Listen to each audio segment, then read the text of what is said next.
Let's turn our attention more so to PulseChain. So we'll look at kind of where the prices are right now. I mentioned in the intro, of course, over the last couple of days, we did see a brand new low, all-time low for Pulse itself and for Hex, obviously. Pulse X, of course, compared to, it's funny. I mean, it's been a full year since we saw Pulse back at these levels after, of course, the corrupt SEC filing and everything. And that's when we kind of saw that capitulation event, and then we saw it kind of bottom out. And now we're returning there. At that time, Pulse X, many may forget, was basically half of what it is right now. I mean, it's up 100% off of where it was during those lows before. So Pulse X, we know that ratio has been amazing. Pulse X against Pulse, and it's holding up now. Inc as well, way better than it was back when Pulse was at these levels before.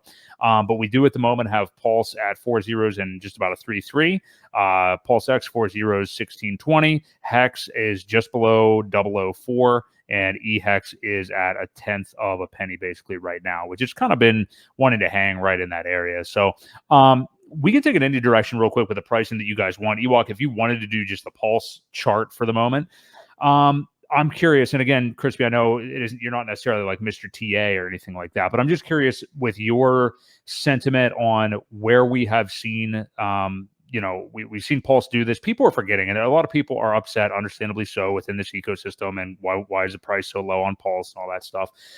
But we just had a whole conversation about the whole industry really being down right now, and especially Ethereum, So I'm curious, your thoughts on this. You mentioned like you get upset with red candles as much as anybody else, but how do you feel about this? And then kind of like I was saying too, the way Pulse X is interacting with all this, because it's obviously doing way better than it was at this time last year. So I'm just curious what your thoughts are on these prices. Yeah, sure. Of course, I don't like that the dollar prices come down on Pulse, right? But I do believe that what we're seeing is Bitcoin affecting crypto. Of course, Ethereum affecting crypto and other L1s, and Pulse is directly tied. Whether we want to admit it or not, to some of these other things, right? Just because we're in that same grouping of people at the very least, right? So you have the sentiment, not to mention the you have the dollars that are out there that are tied via wrapped ETH, etc. So not surprising to see the numbers come down. Ultimately, I hate to always sound like I'm repeating the same stupid stuff, but it just comes down to, hey, listen, if people stop selling, the price will go up. Yeah, right? That's all it takes. Well, to that point, and both you guys can chime on this. Like, a lot of people have been saying, like, well, there's still a lot of hexagons from last cycle that have millions and millions in Pulse. Like, just because this is retouching the low, there may still be downside to go, and they may be selling and stuff like that. I mean, what's your opinion on that? That's a lot of talk, man. Right? Yeah. I mean, listen, I see my bags, right? What I did, I know what I did. Let me tell you, there aren't thousands and thousands of people with millions, right? So yes, there's some people have some pretty large bags. Of course, we focus on them, right? That's what we focus on. We focus on those folks and what they do.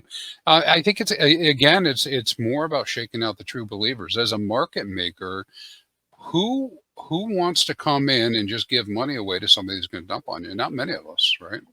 Right. So so it really comes down to that kind of thing. It's do you have the stamina to stay in the game long enough to beat the people that are going to sell?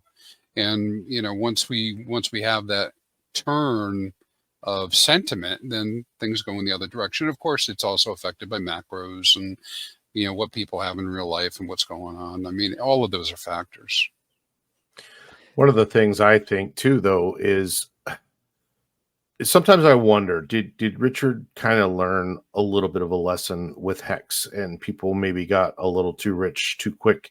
And there was a lot of big bags, because at one point we were talking, that maybe this thing could just keep going up, right? The way it was designed, if people would have just sold their yield and restaked and done those type of behaviors, right?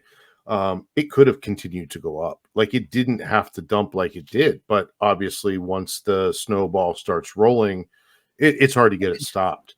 And I just wonder sometimes if Richard's sitting in the background saying, I'm really in no hurry. to get this thing pumping. I'd like to wash out as many people so we're not in the same predicament. You know, because when you do see a 99.9 whatever percent dip, like we're on right now with Hex, you know, it's hard. And it's hard, especially when you're in it for the glory like he is, to get that thing moving back in the right direction, with a lot of holders, right? So sometimes I wonder if we're just gonna let these people shake out, and it could be a very extended dip like this, or even stay in these levels where people just get so frustrated where they do get out. I've Sure. often kind of thought that you know, he's a smart dude. So how well is he playing this in the background?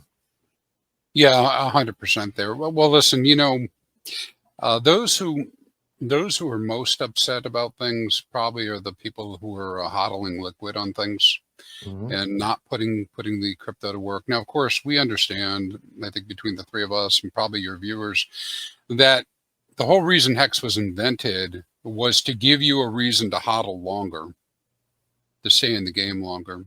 And it Mhm. is I mean, it is talking about delayed gratification. And I do get a lot of flack from people who are more willing to consider, hey, they should sell tops and buy bottoms, and sell tops and buy bottoms.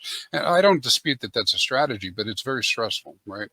And you have to know, you know, some people do know what they're doing, but you have to know what you're doing to be able to capture it. But Hex by itself, I mean, if you go back to the big payday guys who we really would pick on, I mean, the APY is amazing. It's something like 60-70% on the stakes, depending on how you set them up and the length of time. And most of them will close out, the older one, you know, the longer ones at that 70 percentile. So you have to wonder that over 5 years of 70% APY, um, you know, is that enough to steady the market? And at least from what I look at with the core Hex users who are using Hex not for speculation but for staking, they're not getting out. They're not capitulating. Sure, there's some. There's some. Yes, we did have an increase in the amount of penalties, but you know, the average is right now something around 4.5 million a day. That's up from 4 million over the lifetime of the Hex contract. Is that, you know, so do we see capitulation? No, we don't. So we have this very core group of people, maybe it's 1,000, maybe it's 2,000 people that are holding on to their stakes. It could be more, and or adding, right? Because we just saw the most number of Quattro Cincos made last month in all of 24. And so you have this opportunity to put this capital to work. And Hex, of course, is my choice where I put it.